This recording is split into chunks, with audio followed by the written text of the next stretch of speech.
یہ بات چیت کا عمل انٹرسٹنگلی اس ملاقات کے بعد چاہے جتنی بھی مختصر تھی پشاور والی، اس کے بعد اس کی شکل کچھ بدل گئی ہے. آپ کا تجزیہ کیا کہتا ہے؟ جی بالکل شکل بدل گئی ہے، اور ہمارے سامنے ماضی کی مثالیں بھی ہیں. آپ کو یاد ہوگا جب سابق گورنر سندھ محمد زبیر ایک ناشتے کے اوپر جنرل باجوہ کو ملے تھے اور وہاں پر غیر سیاسی گفتگو ہوئی تھی. تو یہ میرا خیال ہے کچھ اشارے ہوتے ہیں جن کو زبیر صاحب بھی گئے نہیں تھے، بھیجے گئے تھے. جی بالکل.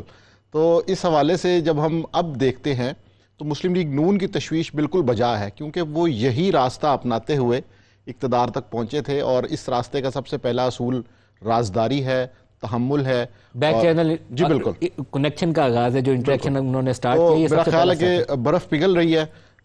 دونوں طرف سے مجھے لگ رہا ہے کہ خواہش موجود ہے، اور یہی سب سے بڑا فرق ہے کہ پہلے یہ خواہش موجود نہیں تھی. اب معاشی صورتحال ہو یا امریکہ کے اندر جو تبدیلی ہے وہ ہو یا پاکستان کی سیاسی صورتحال ہو، ان تین چیزوں کو دیکھتے ہوئے لگتا ہے کہ دونوں طرف سے بات بڑھانے کی کوشش کی جا رہی ہے. اور یہ خواہش جو ہے یہ 2-3 ہفتے تک قائم رہے گی، کیونکہ یہی وہ پریشر والا ٹائم ہے، اور اسی میں اگر اس کو کنکلوڈ ہونا ہے، نتیجہ خیز ہونا ہے، رزلٹ اورینٹڈ ہونا ہے، تو اسی میں ہی ہونا ہے. جی بالکل. اس کی وجہ یہ کہ اگر امریکہ سے کوئی بیان آتا ہے، اسٹیٹ آف پاکستان اس کو کیسے ریئیکٹ کرے گی، آتا بھی ہے یا نہیں آتا، یہ پی ٹی آئی کے لیے ایک بہت بڑا سوالیہ نشان ہے.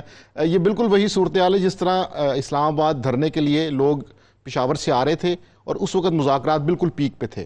تو یہ میرا خیال ہے ایگزیکیوشن کے لیے یہ ٹائم بہت اچھا ہوتا ہے کہ جب دونوں فریق یہ چاہ رہے ہوں کہ کچھ نہ کچھ نتیجہ نکلے. ایک وسوسہ بھی ہے اور خوف بھی ہے. بالکل. اور اس میں دونوں چاہتے ہیں کہ کل نے پتہ نہیں ہمارے حق میں آنا ہے یا کیا آنا ہے. بے یقینی والی کیفیت بھی ہے دونوں جی کے لیے. بالکل. اور میرا خیال ہے کہ اسی کنفیوژن سے ہی راستہ نکلتا ہے، کیونکہ دونوں طرف سے لوگ یہ امید کر رہے ہوتے ہیں کہ اب چیزیں پازیٹیو ہو جانی چاہیے.